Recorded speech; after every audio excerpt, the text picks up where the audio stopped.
Está con nosotros Isabel Sánchez Burgos, gestora de carteras de Arquia Banca. Isabel, bienvenida, buenos días. Buenos días y feliz año. Y feliz año, feliz entrada de año, que no estamos en tiempos. Sí, y bueno, yo todavía tengo el árbol de Navidad puesto. Yo no sé si es que soy una romántica o una perezosa, Bueno, pero puedo bueno. aguantar, ¿no? Unas semanitas. Bueno, concluido el 25, con el árbol de Navidad todavía puesto aún así, ¿qué resumen hacéis desde Arquia? ¿Qué lecciones, ¿no?, podemos extraer de un año que además ha sido muy volátil, ¿no?, con la entrada de Trump?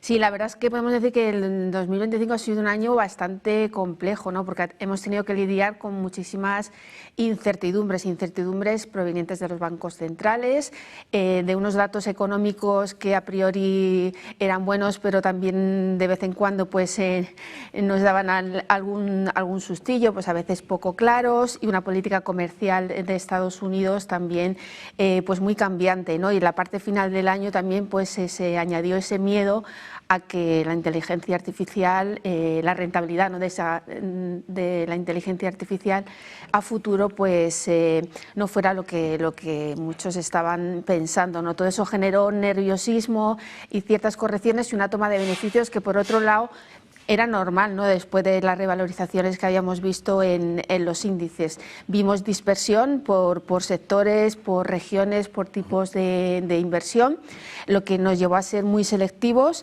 y necesidad de adaptarnos, ¿no?, a las circunstancias. Y sobre todo para el inversor europeo, una cosa muy importante que fue el tipo de cambio, ¿no?, que fue clave para poder obtener más o menos rentabilidades cuando invertía en Estados Unidos. Aún así, como bien dices, los mercados terminaron el año con rendimientos muy atractivos, prácticamente en todos los mercados, destacando Europa y con esa protagonista de España, ¿no?, que pocas veces no ha tenido esa oportunidad de ser el gran protagonista de los mercados. En renta fija también un año movido por el tema de la política monetaria, todo el problema con los déficits fiscales, pero bueno, pues un año que en general ha sido medianamente no positivo para los mercados. ¿Con qué idea nos quedamos del año? Pues básicamente con la diversificación. Yo creo que ha sido la clave, ¿no?, la clave de que ha sido un año 2025 para no tener todos los huevos en la misma cesta, que ha sido la forma más idónea, yo creo, de gestionar los riesgos, que han sido muchos y que siguen siendo, ¿no?, muchos.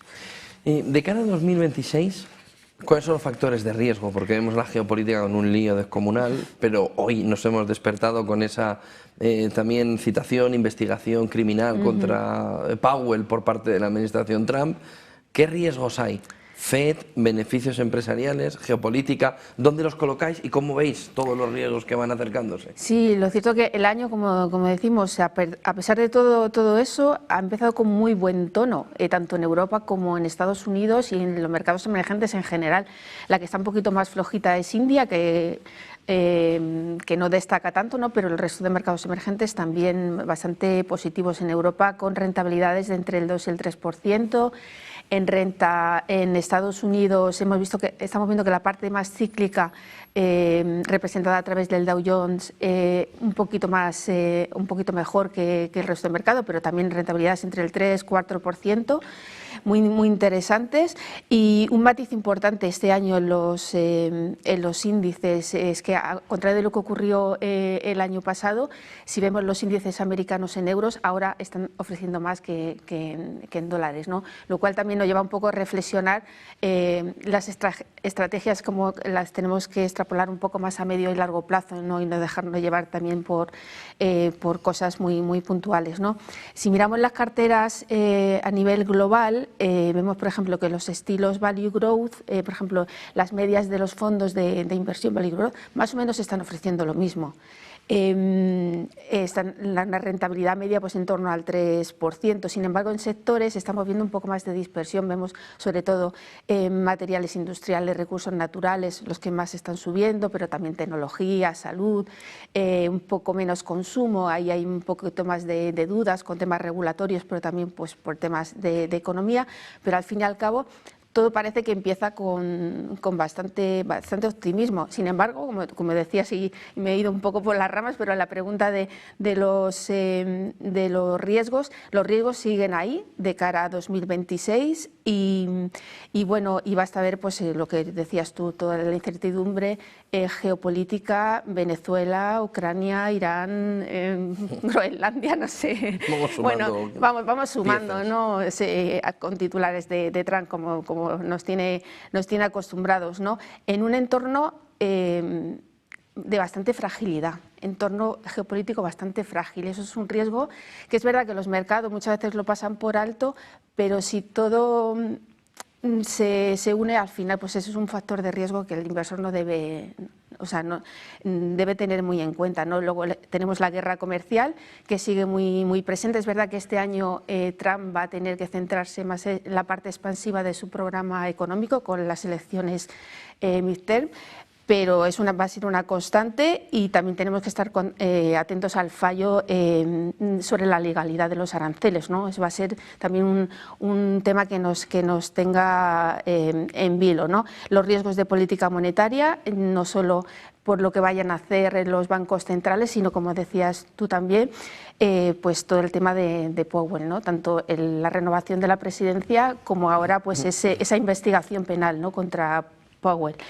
Sigue habiendo una elevada concentración en determinadas compañías y sectores, que eso puede hacer que si hay un sentimiento inversor un poco contrario, pues los movimientos también se amplifiquen. Y por último, pues el tema de la economía. En teoría no nos preocupa una gran ralentización económica, pero sí que estamos viendo datos como por ejemplo los de empleo de la semana pasada de Estados Unidos, que sí muestran una cierta debilidad. Entonces, bueno, yo creo que hay muchos factores a tomar en cuenta que nos hace ser constructivos, pero también con una visión prudente, ¿no? de las inversiones.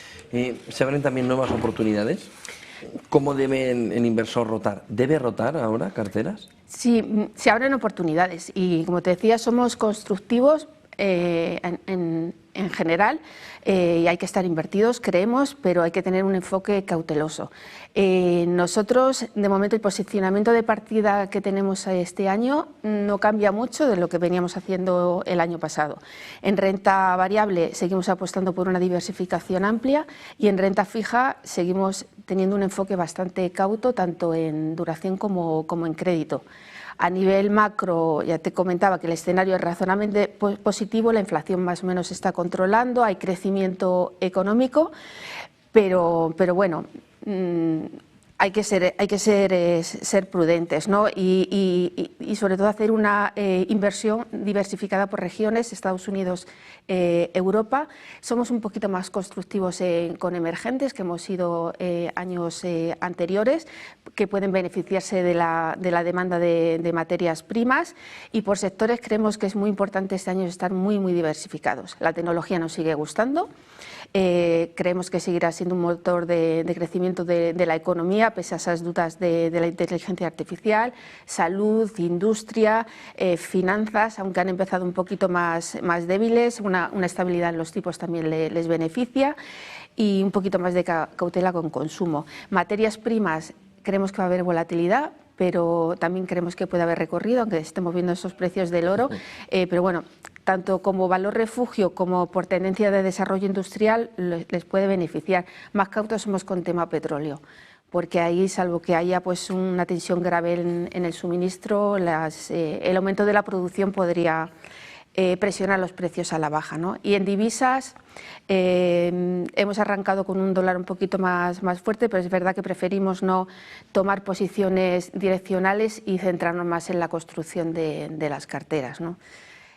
Y ese sería un poco el resumen, ¿no? Con lo cual la palabra va a ser diversificación y bueno, y gestión activa, ¿no? Pues viendo un poco los acontecimientos como vayan transcurriendo, pues también ir adaptando las carteras constructivas, pero con cautela. Pues muchísimas gracias, Isabel Sánchez Burgos, gestora de carteras de Arquia Banca. Buen día y buen negocio. Buen negocio, buena semana.